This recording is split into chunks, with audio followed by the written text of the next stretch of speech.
चलिए बच्चों, अब हम चलते हैं अपने नेक्स्ट क्वेश्चन 4 की तरफ। तो यहाँ देखेंगे हम यहाँ क्या कह रहा है। यहाँ कह रहा है कि निधि परचेज 2 साड़ीज फॉर इतना रुपीज़ ईच। ईच का मतलब हर एक साड़ी के लिए उसको 2150 देना पड़ा, और वो उसने साड़ी लिया कितना, 2। तो 2 साड़ी खरीदा जिसमें उसको एक का रेट कितना पड़ रहा है, 2150। यहाँ तक क्लियर होंगे। चलिए अब आगे बढ़ते हैं। She sold 1 sari at a loss of 8%। उसने एक साड़ी को बेचा कितने के लॉस परसेंट पे, 8% के लॉस पे ही उसको बेच दिया फर्स्ट साड़ी को। तो यहाँ पे हम पहले जब फर्स्ट साड़ी का दिया हुआ है कॉस्ट प्राइस, तो पहले मैंने लिख दिया कि दी सीपी ऑफ फर्स्ट साड़ी। देखिए दोनों साड़ी का कॉस्ट प्राइस सेम होगा, फर्स्ट साड़ी का भी कॉस्ट प्राइस और सेकंड साड़ी का भी कॉस्ट प्राइस, क्योंकि यहाँ पे मैंने कॉस्ट प्राइस में देखिए क्वेश्चंस में पहले आपको बता चुका हूँ कि ईच लिखा हुआ। ईच का मतलब प्रत्येक साड़ी के 2150 रुपीज़ है। तो फर्स्ट साड़ी का कॉस्ट प्राइस दिया हुआ और फर्स्ट साड़ी को सोल्ड करने पे उसको लॉस कितना हो रहा है ये भी दिया हुआ। तो लॉस परसेंट हमारा 8 है, 8 लिख लिया। तो यहाँ से हम फर्स्ट साड़ी का एसपी निकाल सकते हैं, यानी कि सेलिंग प्राइस। सेलिंग प्राइस का फॉर्मूला हम आपको बता चुके हैं बच्चों, आपको याद होगा। सेलिंग प्राइस का फॉर्मूला क्या होता है, CP into 100 minus loss percent upon 100। तो चलिए अब हम यहाँ से पहले फर्स्ट साड़ी का हम सीपी निकाल लेंगे। तो यहाँ देखिए मैंने एसपी निकाला है। तो एसपी ऑफ फर्स्ट साड़ी हम जैसा फार्मूला बोला, CP into 100 minus loss percent upon 100। तो ये देखिए ब्रैकेट का मतलब होता है पहले हम इसका कैलकुलेशन करेंगे, उसके बाद इनटू का काम करेंगे। ये तो जैसे आप लोगों को बोर्ड मास पढ़ा होगा तो सब पता ही होगा कैसे कैलकुलेशंस किया जाता। तो यहाँ सीपी का वैल्यू मैंने रख दिया, क्योंकि ईच साड़ी कह रहा था 2150, तो मैंने वैसे ही वैल्यू पुट किया 100 minus loss percent. Loss percent कितना दिया होता बच्चों, 8 की जगह लॉस परसेंट की जगह मैंने 8 रख दिया। अब देखिए 100 माइनस 8 तो कितना हो जाएगा 92, और नीचे में 100। तो देखिए 10 से 10 मैंने इसका काट दिया। अब उसके बाद देखिए यहाँ 10 ऊपर में 92, तो मैंने 2 से काट किया। तो सिंप्लीफाई करने के लिए मैंने 2 5 जा 10, तो 5 लिखा कट करके, 46 2 जा 92। अब 5 से मैंने इसे कट कर दिया, तो कितना बार में कट गिर गया। देखिए 5 का टेबल मैं कितना बार पढ़ूंगा, देखिए कट करने के लिए भी मैं बता रहा हूँ आपको यहाँ पर बार बार। तो 5 का टेबल देखिए मैं कितना बार पढ़ूंगा कि 21 आ जाए, 2 डिजिट करके ले जाऊंगा। तो 5 4 जा 20 आता है, 1 बचेगा। तो यहाँ से 1 को इमेजिन कर लेते हैं हम कि 5 के आगे लिख दिया, तो ये कितना हो जाएगा। अगर मैंने इसके आगे लिख दूंगा 1 जो बचा तो 15। तो 5 का टेबल कितना बार पढ़ूँ कि मैं 15 आ जाए, तो 3 बार। तो 3 बार में आ जाएगा 5 3 जा 15। तो यहाँ 43 कट करके हो गया, या इधर कितना आ गया 46, यानी आ गया हमारा 43 इंटू 46। तो यहाँ पे हमारा selling price of first sari कितना निकल जाएगा, 1978। यहाँ तक क्लियर होंगे। क्वेश्चंस के आगे देखेंगे कि हमें आगे क्या करने के लिए कह रहा है। तो कह रहा है अदर एट ए गेन, और दूसरे को कैसे पे बेचा गया, गेन पे, प्रॉफिट पे बेचा गया। If she had a gain of इतना rupees on the whole transactions. Whole transactions का मतलब इन दोनों साड़ी को बेचने के बाद जो ट्रांजेक्शन्स हुआ उसमें हमें कितना का गेन हो रहा है, वो हमें प्रॉफिट यानी गेन दिया हुआ है। रुपीज़ कितना है 1230। तो अब हम नेक्स्ट साड़ी का देखेंगे, तो हम आगे बढ़ेंगे। देखिए अब हम क्या करेंगे कि दोनों साड़ी का कॉस्ट प्राइस निकाल लेंगे।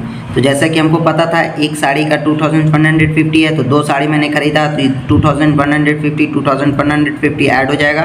तो हमको दोनों साड़ी का, तो दी cost price of both sari कितना आ जाएगा 4300, यानी 4300।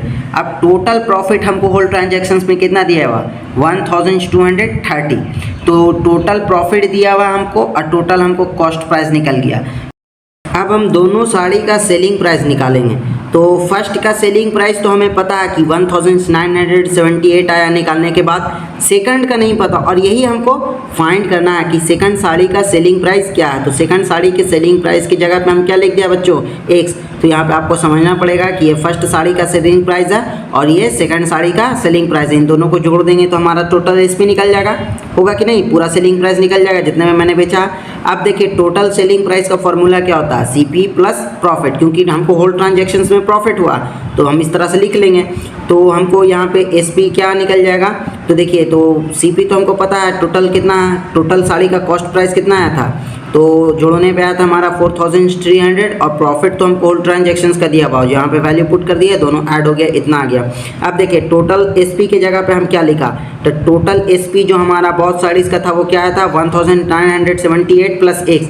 तो हम यहाँ पे टोटल एसपी के जगह इसको लिख सकते हैं, तो मैंने इसको लिख दिया कि 1978 plus x is equal to इतना। अब देखिए ये इधर प्लस में है तो जब भी हम इक्वल टू के लेफ्ट साइड से राइट साइड में या राइट साइड से लेफ्ट साइड में लाते हैं तो समझ लीजिए कि वो अगर ऐड में है, सम में है तो उधर जाकर के सब्सट्रैक्ट में कन्वर्ट हो जाता है, इधर मल्टीप्लाई में है तो उधर डिवाइड में कन्वर्ट हो जाता है, इधर डिवाइड में है तो उधर मल्टीप्लाई में, यानी कि उल्टा हो जाता है।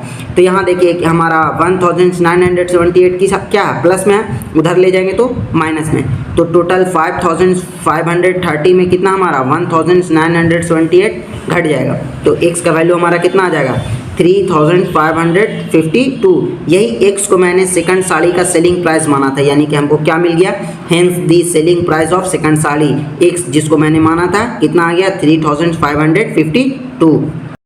अब हम चलते हैं अपने क्वेश्चन नंबर 5 की तरफ। तो देखिए क्वेश्चन नंबर 5 क्या कहता है वो हम पहले समझ लेंगे। तो by selling 35 greeting cards a shopkeeper losses an amount equal to the selling price of 5 greeting cards. तो क्या है रहा है यहाँ क्वेश्चन कि एक शॉपकीपर 35 ग्रीटिंग्स कार्ड्स को सेल करता है तो उसको कितने अमाउंट का लॉस होता है, सेम उतने ही अमाउंट का लॉस होता है जितने का उसने 5 ग्रीटिंग कार्ड्स बेचा है। फाइंड इज लॉस परसेंट, तो हमको उसका लॉस परसेंट फाइंड करना। तो देखिए हम सबसे पहले क्या करेंगे, तो हम लेट कर लेंगे सेलिंग प्राइस एक ग्रीटिंग कार्ड का हम लेट कर ले रहे हैं। लेट मीन्स होता है मान लेंगे, माना कि, तो लेट क्या कर लिया मैंने कि एक ग्रीटिंग कार्ड्स का सेलिंग प्राइस कितना हो उसका ₹1, तो बेचा कितना उसने ग्रीटिंग कार्ड्स 35, तो selling price of 35 greetings card क्या हो जाएगा, तो x से 35 में मल्टीप्लाई हो जाएगा तो 35x आ जाएगा। अब देखिए क्वेश्चंस में लॉस कितने का हो रहा है, तो जितने का उसने 5 ग्रीटिंग्स कार्ड्स बेचा उतने का उसको लॉस हो रहा था। तो लॉस इज इक्वल टू क्या दिया हुआ, सेलिंग ऑफ 5 ग्रीटिंग कार्ड्स। तो जब एक ग्रीटिंग कार्ड्स को मैंने ₹1 में बेचा तो 5 ग्रीटिंग्स कार्ड्स को कितने में बेचेंगे, तो 5x, तो लॉस हमारा निकल गया 5x। अब हमारा देखिए कॉस्ट प्राइस क्या हो जाएगा, तो कॉस्ट प्राइस निकालने के लिए क्या करना पड़ता है, तो सेलिंग प्राइस प्लस लॉस। तो सेलिंग प्राइस तो हमारा 35 मैंने सेल किया तो 35x प्लस लॉस तो हम मेरा आ चुका है 5x, तो 5x आ गया। तो CP कितना आ गया हमारा बाबू, तो CP आ गया हमारा, कॉस्ट प्राइस आ गया 40x। अब लॉस परसेंट का फॉर्मूला एकदम ही easy, loss upon CP into 100। CP मैंने इसलिए निकाला क्योंकि मुझे लॉस परसेंट निकालना था। लॉस परसेंट का फॉर्मूला क्या होता है, लॉस अपॉन CP इंटू 100। तो यहाँ देखिए लॉस हमारा कितना है 5x अपॉन CP कितना है 40x, तो x से x कैंसिल हो गया, 0 से 1 0 कट गया, नीचे 4 और ऊपर में देखिए 4 है और ऊपर में 10 है, तो मैंने काटा 2 से, तो 5 2 जा 10 और 2 2 जा 4। अब देखिए कितना जाएगा 5 5 जा 25 अपॉन नीचे में कितना 2, तो लॉस परसेंट हमारा कितना गया 25 अपॉन 2, या अगर हम इसको पॉइंट में निकालेंगे तो 12.5 आ जाएगा। डिवाइड देने पे डेसिमल में कितना आता है 12.5, और मिक्स्ड फ्रैक्शंस में कन्वर्ट करेंगे तो 12/1/2% आ जाएगा। तो अगर हम पॉइंट के हिसाब से देखते हैं तो लॉस हमारा नियरेस्ट लेकर के चलेंगे तो लॉस हमारा 12% और 13% के नियरेस्ट में आ जाएगा। ऐसे तो 12.5 आपका आंसर जो भी देता है सुटेबल आंसर आप देख के बना। तो अब बारी है हमारे चैप्टर 5 के वर्कशीट 1 का लास्ट क्वेश्चंस का। तो लास्ट क्वेश्चंस क्या कहता है वो हम देखेंगे। तो यहाँ क्वेश्चंस कह रहा है a man bought bananas at the rate of 10 for 45 rupees, यानी एक आदमी है वो केले को खरीदता है किस रेट से, 10 केले को वो खरीदने के लिए 45 रुपीज़ देता है, and sold at the rate of 1 dozen banana, और वो 1 डजन मतलब 1 डजन में कितने केले आते हैं 12, तो 12 बनानास को वो कितने में बेचता है 51 में। तो उसे फाइंड करना हमें कि गेन हुआ या लॉस, उसका परसेंट हमें फाइंड करके बताना। तो देखेंगे हम यहाँ पे हमको क्वेश्चंस में क्या दिया हुआ, तो हमें कॉस्ट प्राइस ऑफ 10 बनानास दिया हुआ 45, वो 10 केले के लिए 45 रुपये पेड करता है, तो यहाँ पे मैंने उसको लिख लिया cost price of 10 bananas equal to ₹45।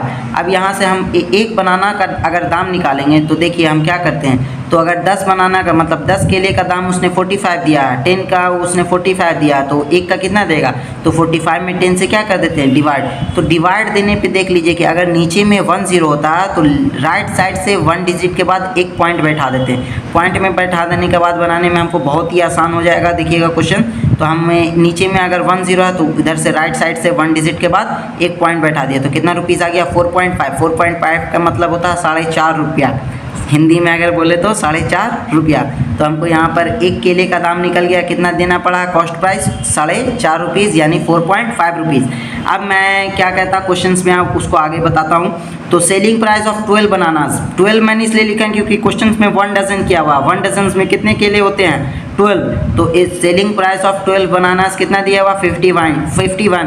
तो यहाँ से मैं सेलिंग ऑफ 1 बनाना का भी रेट निकाल लूँगा। देखिए यहाँ पे मैंने एस लगा दिया, क्योंकि एक बनाना है एस लगा दिया, तो ये मैंने गलत कर दिया, ये प्लूरल फॉर्म होता है, तो यहाँ पे तो हमको सिंगुलर है ना, तो 1 बनाना इसका हम निकालेंगे तो क्या करेंगे, फिर 12 से क्या कर देंगे, डिवाइड दे देंगे, तो 55 है अपॉन 12, तो 12 से डिवाइड देने पे कितना आएगा 4.25। तो यहाँ से हमको समझ में आ रहा कि ये देखिए मैंने बेचा 4.5 मतलब 4 रुपीज़ 50 पैसा, और यहाँ पे हमको आ कितना रहा 4 रुपीज़ 25 पैसा, तो हमें लॉस हुआ। क्या हुआ, लॉस। तो देखिए यहाँ पे हमारा कॉस्ट प्राइस बड़ा है और सेलिंग प्राइस छोटा है, तो हमको लॉस हुआ। तो लॉस का फॉर्मूला हम जानते हैं CP माइनस SP होता है। तो देखिए CP माइनस SP मैंने पॉइंट वाला कैसे घटाया जाता है वो भी मैंने आपको समझाया। मैं आपके लिए बहुत ही कोशिश किया हूँ कि ये मैथ्स आपके लिए एकदम आसान कर दूँ, एक स्टेप मैं आपको समझा करके बताऊँ। तो देखिए मेरा कॉस्ट प्राइस कितना था एक केले का 4.5 और सेलिंग प्राइस कितना आया है 4.25। तो देखिए यहाँ देखिए पॉइंट के बाद जीरो का कोई वैल्यू नहीं होता, तो इसलिए मैंने लिख दिया है 4.50। जीरो लिख सकते हैं हम, पॉइंट के बाद जीरो का वैल्यू नहीं होता, हम चाहे तो कितना भी जीरो बैठा दे कोई फ़र्क नहीं पड़ता। और नीचे में कितना है 4.25। अब घटाएंगे तो देखिए 1 डिजिट तो इसमें देंगे हम कैरी, तो 10 में से 5 जाएगा 5, ये तो हो जाएगा हमारा 4 में 2 जाएगा तो 2 बचेगा, और यहाँ 4 में से 4 गया कुछ नहीं, यानी कि हमको कितना आ गया, हमको लॉस कितने का हो रहा है, तो 0.25 रुपीज़ का लॉस हो रहा है, यानी इसको हम 25 पैसा भी कह सकते हैं। तो लॉस परसेंट निकालने के लिए हम क्या करेंगे, तो लॉस परसेंट का हमको फॉर्मूला पता होता है, लॉस अपॉन CP इंटू 100। तो लॉस हमारा कितना है 0.25 और कॉस्ट प्राइस हमारा कितना है 4.5 लिख दिया इंटू 100। ये देखिए पॉइंट हटता है 2 डिजिट है, तो नीचे में 1 के कितना डिजिट 0 आ जाएगा 20। तो यहाँ देखिए मैंने पॉइंट हटाया तो नीचे में 100 लिखा, और ये देखिए ये कितना डिजिट के बाद पॉइंट है 1, तो एक डिजिट के बाद पॉइंट है तो 1 0 जाएगा, यानी कि 10 ऊपर में लिखा जाएगा। तो 100 से 100 कट गया। अब देखिए मैंने काटा 5 5 जा 25 और 9 5 जा 45 और रह गया 10, तो 10 से 5 में मल्टीप्लाई करेंगे तो आ जाएगा 50/9। 15/9 को अगर हम पॉइंट में निकालते हैं, डेसिमल में निकालते हैं, तो हमारा आएगा 5.5%। तो उससे मतलब कि अरे यार क्यों उड़ रहा है इतना, तो हेंस ही सफ़र, उसको कितना लॉस हुआ उस आदमी को, तो लॉस हुआ कितने का 5.55% का उसको